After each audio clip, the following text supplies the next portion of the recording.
ஸ்ரீ ஸ்ரீ மகாபூர்ண குரவே நமக. ஸ்ரீமதே ராமானுஜாய நமக. வால்மீகி ராமாயண வச்சனம். ஆரண்ய காண்டம். சர்க்கம் 5. சரபங்கரால் ராமன் பூஜிக்கப்படுதலும் அவர் பிரம்மலோகம் போதலும்.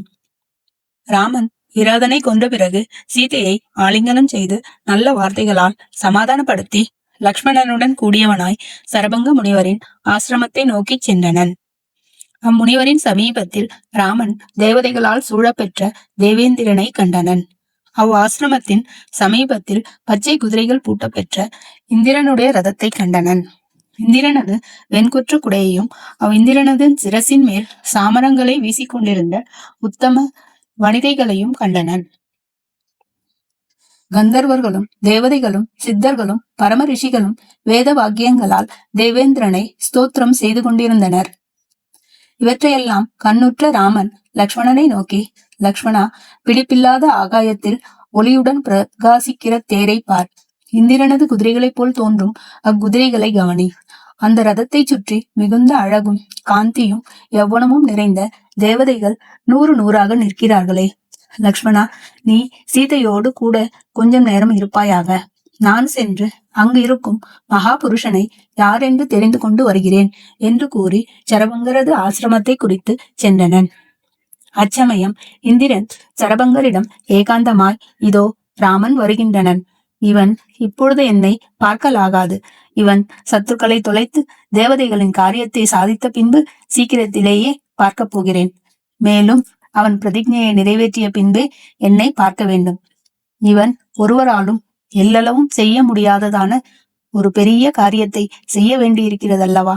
அதை அவன் நிறைவேற்றிய பின் என்னை பார்ப்பது நலம் என்று கூறி அம்முனிவரிடம் விடைபெற்று கொண்டு தேரேறி ஸ்வர்கலோகம் சென்றனன். இந்திரன் சென்றதும் ராமன் சீதையுடனும் லக்ஷ்மணனுடனும் சரபங்கரிடம் சென்று அவருடைய பாதங்களை பிடித்து கொண்டு நமஸ்கரித்து அவரால் உபசரிக்கப்பட்டு ஓர் ஆசனத்தில் அமர்ந்தனன். பிறகு ராமன் அம்முனிவரை பார்த்து தேவேந்திரன் வந்து போன விஷயத்தை வினாவினன்.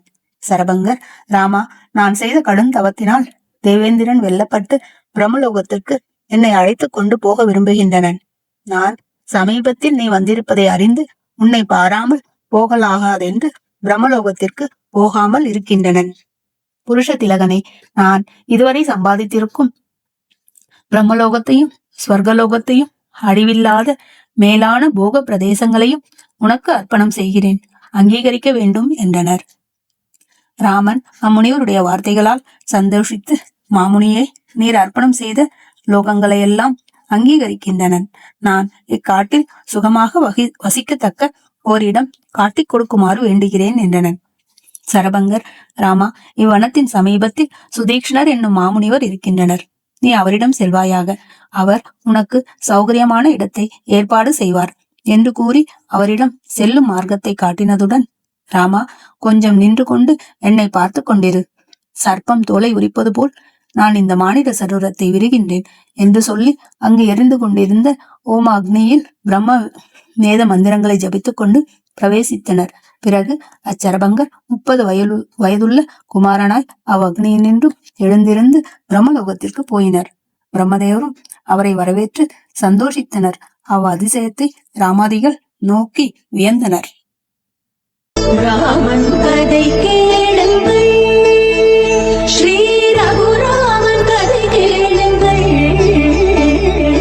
ராமன் கதை கேளுங்கள். ராமாய ராமபத்ராய ராமச்சந்திராய நமः.